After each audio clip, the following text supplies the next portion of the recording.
Galena. G'day, Enniscorthy!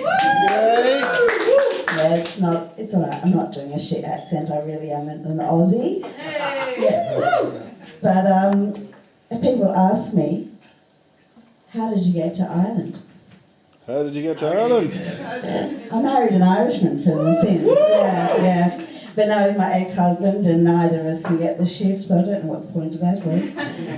There's a bit of a cultural difference between Australia and Ireland when it comes to the shift.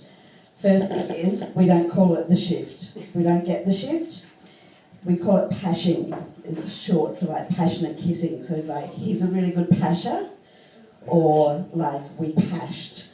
So the first time I met an Irish boy and he said, "Oi, shifted her," I thought perhaps it helped her move house. Or I thought, perhaps we shifted her, where did she start, where did you end up?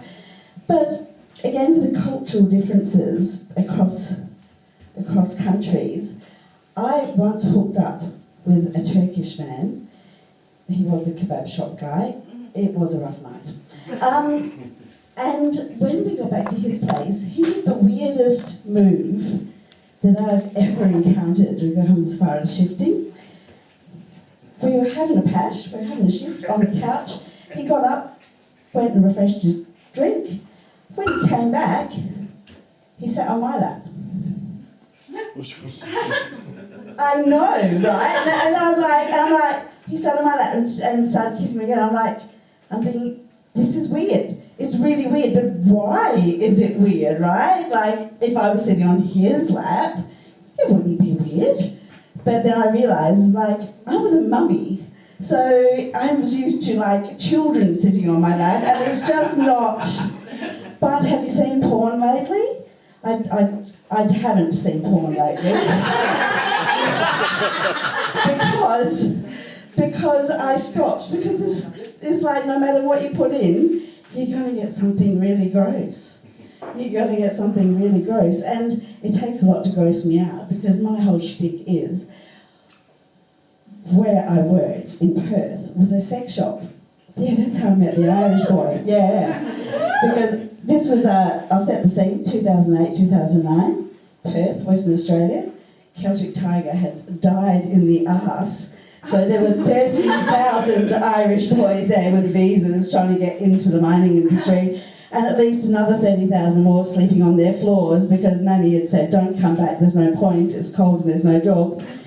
So it used to be like wall-to-wall carpeting, like leaving an Irish house party is like stepping back to people. That's okay, I'll just project. But I think I met every single one of those 30,000 Irish boys, because away from their mammy, they'd wander between the hostels and the Irish pub at Rose O'Grady's. I worked in a sex shop that had a peep show attached. And so they would all come in and goggle because there was nothing like that at home. So, but I think the most memorable reaction from an Irish boy I ever got was he walked in, he looked at me behind the counter where I stood flanked by a giant fist and the giant black thing. And he looked at me and he wandered down the centre aisle, past the mags. The pissing swingers was always a little bit too close to my eye line for my comfort, really. He walked past all the dolls, because, and have this for upselling, when you sell a doll, you don't get a full sense of achievement unless you actually manage to sell them 300 quid's worth of lingerie to put on the doll as well. No, that's upselling. In a sex shop, in McDonald's, you might say, "Do you want fries with that?" In a sex shop, you're upselling, going, "How do you offer lube?" But like this Irish boy walked in, he walked past the mags, he walked past the creams and the pumps and the wall for men. Now, I'm generally an honest sort of person, but I am a good salesperson as well. So when the men would bring the creams to the counter and say, "Does this work?" I would say, "I can guarantee, mate, it will get bigger while you're rubbing it on." But this Irish boy came in, he walked up, he looked at the creams, he walked around, he looked at everything, the little strip of bikinis, and he came in, he looked around, and he looked at me, agape, and said, may God forgive me for being in a place like this. And I thought, and I laughed because I thought he was like joking, and then he looked so aghast. I didn't realise he was. I thought, he can't be real. He can't be real. This poor naive little chap. But now I live in Mayo. Guess what? They're fucking real. Talk about for my sins. Struggling from a sex shop in Perth in the historic red light district of like a gold mining town to Mayo, where there's just tea and cakes. But my God, I've softened up, but I love it. The gentle, sweet Mayo boys. See, Ireland is known as the land of saints and scholars, and you had this silver tongue, the Irish boy, certainly the one that chatted me up in the sex shop and got me to marry him, had a silver tongue. He was good, he was from Mayo. He showed me a picture of a whitewashed cottage on a shady shore and said, do you think you could write here? I mean, how good is that? That's pretty good. So there I am doing a bit of writing. But when it actually comes to the deed, I have to say, Irish boys can lose their silver tongue because they're brought up so well by their mummies to respect women that sometimes the whole Catholic schoolboy inside them just can't get to grips with the naughtiness.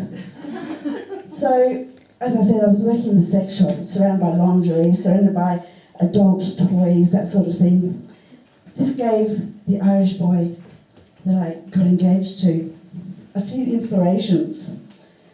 So one night he'd bought some fancy lingerie for me, and we went to bed, and what he wanted to say was, let me rip those naughty knickers off you. But what came out was, let me get you out of those filthy underpants. As though I was like an OAP that I had an accident in the bus stop and he was the nurse just helping me off when I got back to that old age home. But I have to say though, Irish boys did me a world of good for my body confidence. Because being raised in Australia, particularly in Perth, it's very much a beach culture, and at the time I didn't really fit in being a curvy girl. I used to make a joke about like breeding hips attracting the Irish boys.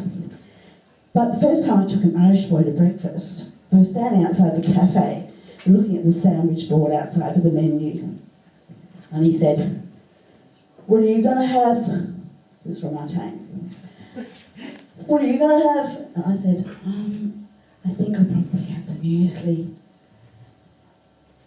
Muesli! Fucking muesli! Why would anyone want fucking muesli? I said, well, because I'm the size of a heifer and I have to take my clothes off on stage because I would occasionally go on the peep show myself.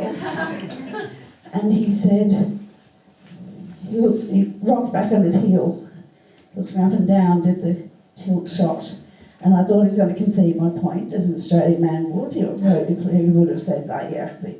But instead he just went, fuck the muesli, have the sausages. So from my big bottom to yours. You've been fabulous. Thank you so much, Enniscorthy.